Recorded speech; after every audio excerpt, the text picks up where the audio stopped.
Hello and welcome to the last part of this tutorial, where we're gonna create some decals for the crate. With these decals we can create some more details, like some warning signs, some text, some bolts and some lines as detail.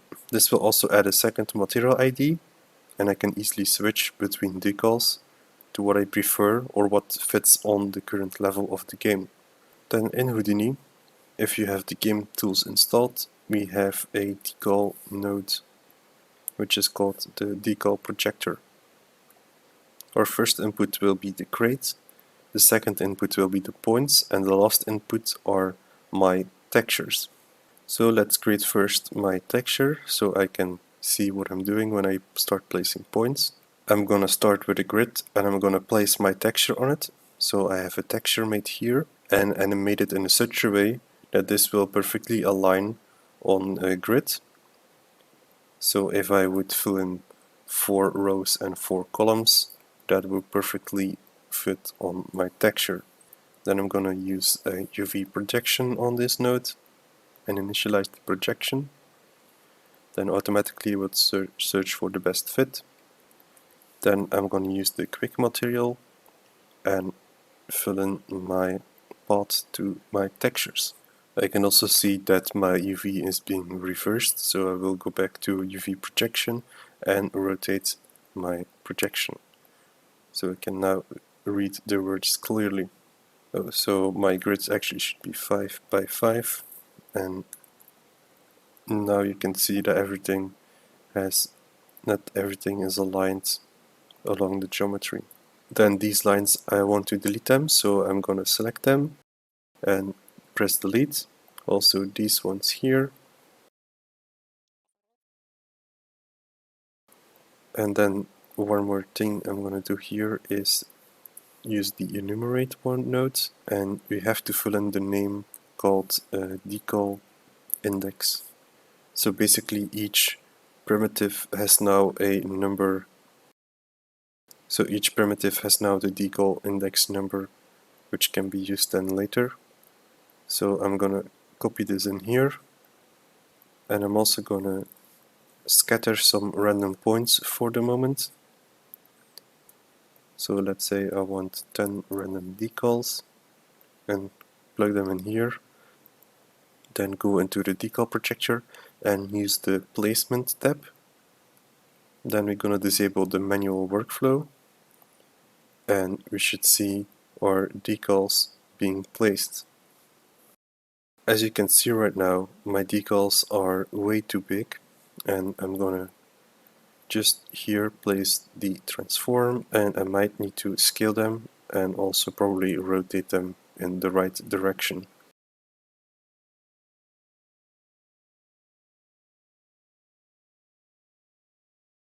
So you can see that they are now following the shape better.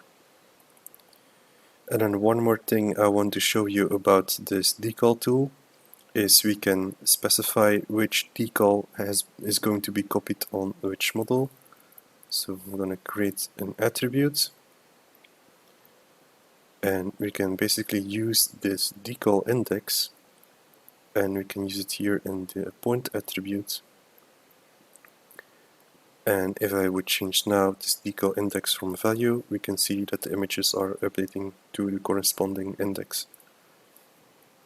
So of course I'm not going to use a scatter node to place my decals around. I want to build a bit more reliable system that is not at random. So we're going to delete this for the moment. And I'm going to put this a little bit on the side and make some space here. So what I first want to do is I want to split this geometry, and again I'm going to use the ID piece. Then I'm going to start with this part first. Then what I'm going to do is I'm going to create the bounds of this, and I'm going to manually select the top and bottom. Then I'm going to extrude and set it to individual, and I'm going to give it the large inset value and disable the sides. So basically I have now points that are somewhere around here in the center, Then I will be fusing these points, and I can now bring this here.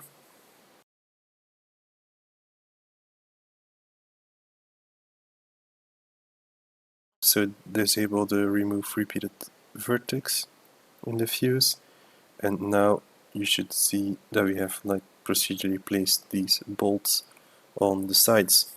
So if you want another ID index, we can do that by changing this number. So if you would like this detail more, we can use that. What we can also do here is, let's say I want to change the scaling of this, then we can create another attribute, and what I will be doing here is I will name it scale, and by default Houdini will recognize this scale name, and we're gonna set the scale to a value 3, and when we play around with these values we should see that the scale is updating. So then I want to create some more points, and I want to place them here on the sides, and I will be using a blast node for this, and we have stored this in the corner piece attribute, and we can see that this is the piece. You might need to go back and plug in after the boolean the corner pieces here, because during the boolean some of the values are corner piece 0 and some of them have been 1, but they should all be 1. Then once the correct shape is here, I'm going to use bounce here also. I'm going to use the transform, and I will be using one of my presets, will be center in object, so it will automatically fill in these expressions in the pivot, and I will be scaling my box in the y-axis to 0. Then I'm going to fuse the points, and again here I'm going to copy paste this, and I will change the decal number here so it's easy to see. Then merge these results and plug it in the decal projector. So we now have the decal here, and again we can easily change the decal. So if I would like to have some bolts here, I place some bolts, and I'm probably gonna lower the scaling of that.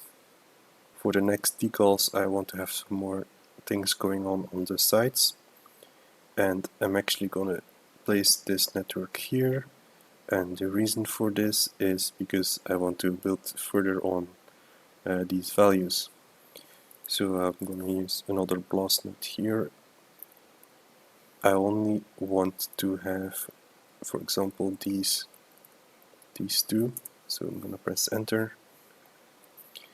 Then I'm gonna go over each primitive, so for each primitive, so we have two primitives, so we're gonna go over this network 2 times and fuse all the points together of the primitive.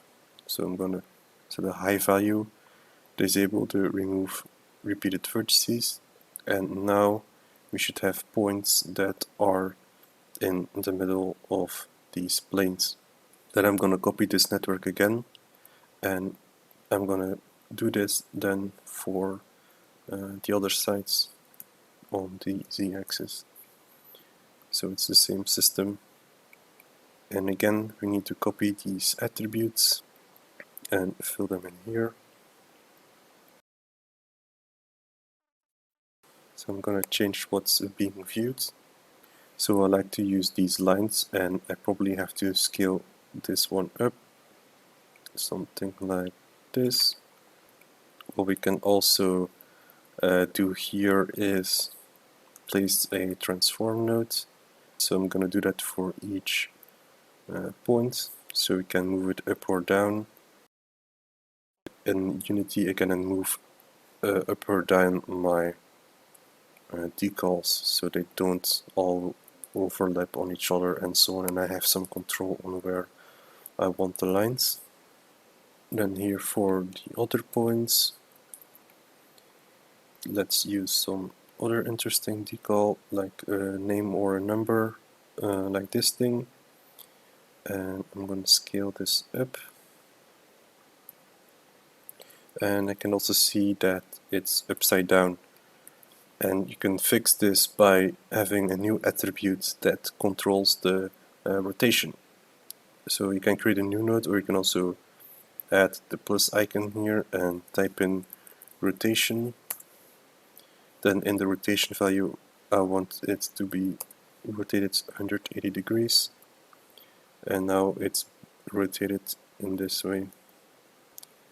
So you could also add rotation in the other ones, so you can have individual controls in the rotation. Then I can merge this result with my crate. Then also important, we need to assign these decals to the attribute ID piece.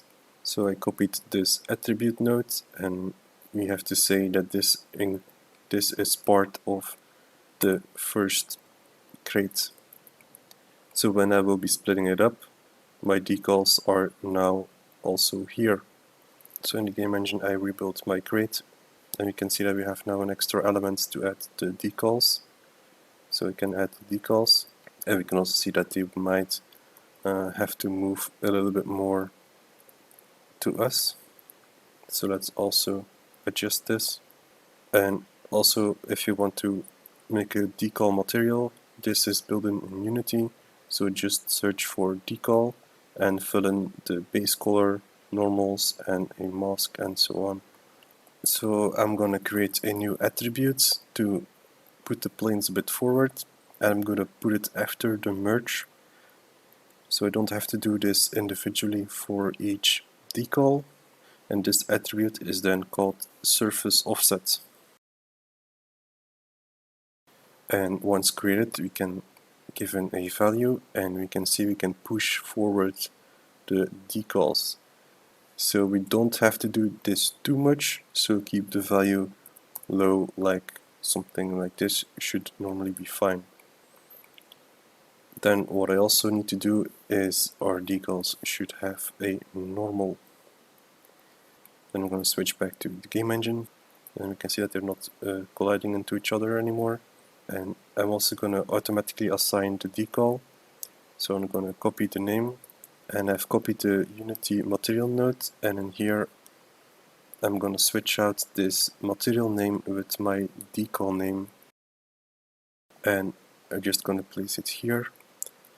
And let's go back, and now all decals are placed automatically, so I don't have to do this manual anymore.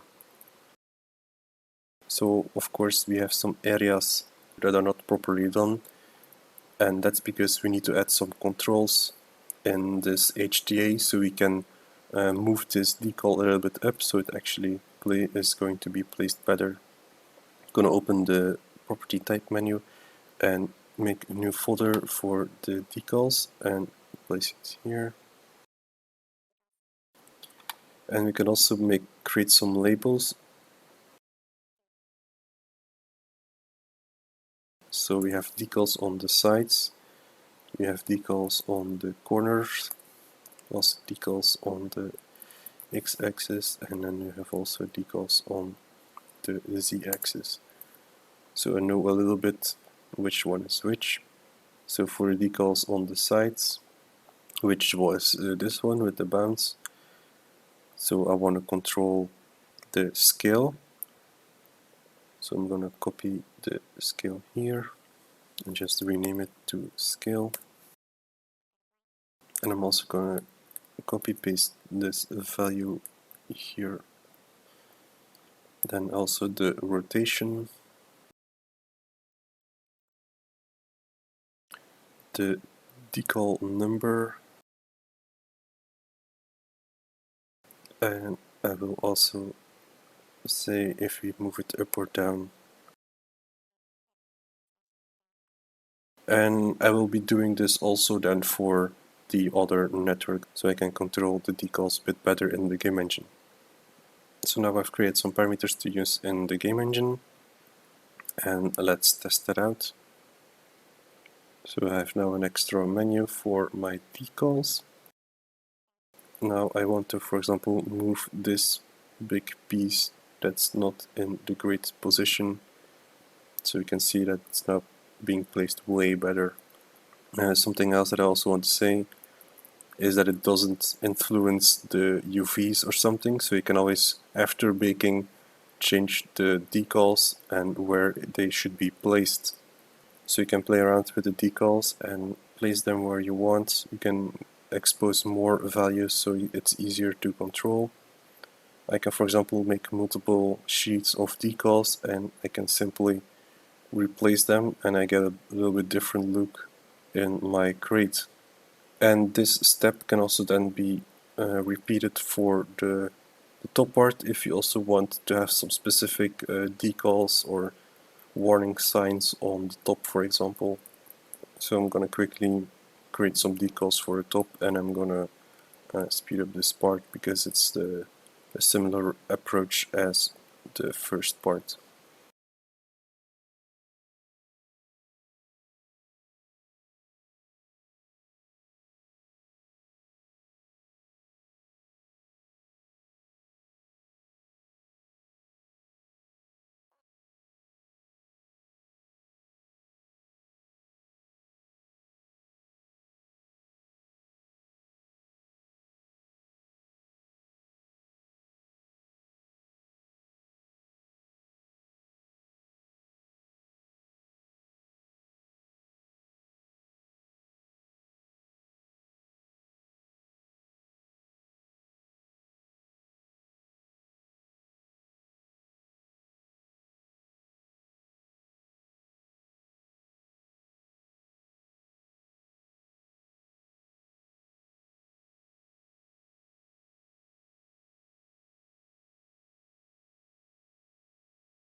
So I set up a small system then here and I'm gonna test this then in Unity, rebuild the asset, and we now have some bolts here and this warning sign. And I've also added some folders here so we don't have to scroll through a big list. So if I want the bolts to be bigger, I can do that here. To then finally use this in the game engine, we can just simply click the Bake Prefab button. So once I'm clicking this, it will automatically show up in this menu and it's saved under the asset Houdini engine cache in the baked folder and then the create generator, and it created a prefab folder as you can see here. Then move this in the folder where your project is.